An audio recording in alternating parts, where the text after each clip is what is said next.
evening, everybody. Hope everybody's staying safe. I hope everybody is practically indoors because the weather is so terrible, even all the way down here in New Jersey. I just was really inspired by the storm, shoveling this morning and just thinking tonight.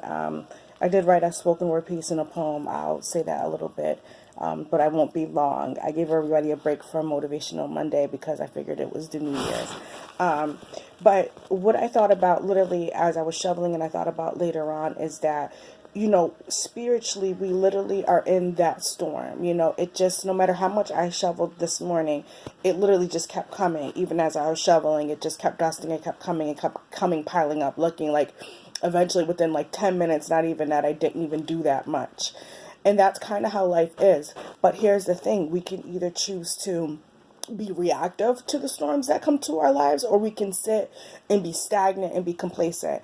And when you think about what happens during a storm, people prepare, there's the preparation, you get out there, you're going to shovel, you're going to snow blow, you're going to make sure that you clear the pathways to your entries, so that way you're not slipping, you're not falling, people are cautious, it's clear, you can see your driveway, you can get in and out safely, the pedestrians that are walking by are not going to be affected by the aftermath or the remnants of the storm, that's coming around you, whether it's happening presently or the aftermath of it, because sometimes it's the aftermath of the storm, the ice and the thickening parts, those are the parts that stick the most. So we are going to either choose to be like that shovel or that snow blower, and we're going to begin to clean up the mess that is around us. So that's a choice that we make, to be reactive at the storms. And what I mean by reactive is not, emotionally angered by these things, but choosing to have a positive reaction to it, getting in that word, doing the steps that we need to in order to get ourselves out of it. And don't allow other people and circumstances to get you mixed up as you're trying to process yourself out of the storm. But anyway, I was inspired tonight for a spoken word piece and, poetry. For those who don't know, Lady in Red, Lady Nikita. I've been doing poetry for quite some years and been writing since I was young, preteen years, and kind of developed my brand as Lady Nikita, and have been blessed and with God's creative talent that was given to me, and my mom was a writer as well, but I've done a lot of things with my poetry. Theater was my favorite, doing a lot of theater projects. Shout out to Mrs. E and also Banton Sage, things like that. Lots of other people I worked with throughout the years, but poetry is one of my first loves. I love writing in general, and I love inspiring people through the gifts that God has given me. A word literally will just come to me and I just have to regurgitate it. I always say that. I literally just feel like I have to just get it right out, and it just comes.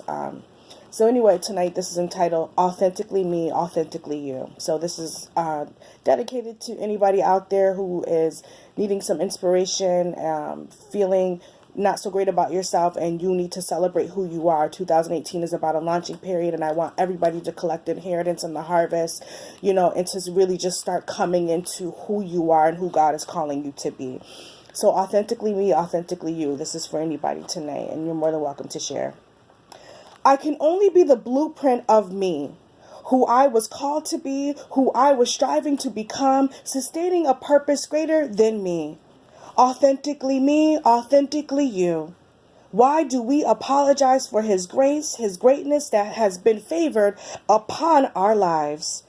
We are the testimonies that give life to those seeking hope, flavor to those feeling bland, style to those afraid to be authentically, unapologetically themselves, even in the midst of vultures, spectators, finger pointing, knife stabbing, lips still yapping and moving, nothing to say but drippings of their own regrets, fears of you making it past them.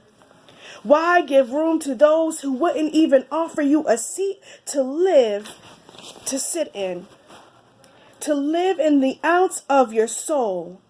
I am authentically me. You are authentically you. Unapologetically beautiful, bad, fly, compassionate, caring, kind, drenched in the best aroma known to man. Let this be the moment you stop living in the box of others' ideals of you and step out of the comfort zone and become finally authentically you. And I'll be authentically me. Lady in the Rev, good night. God bless. Hope this touched somebody.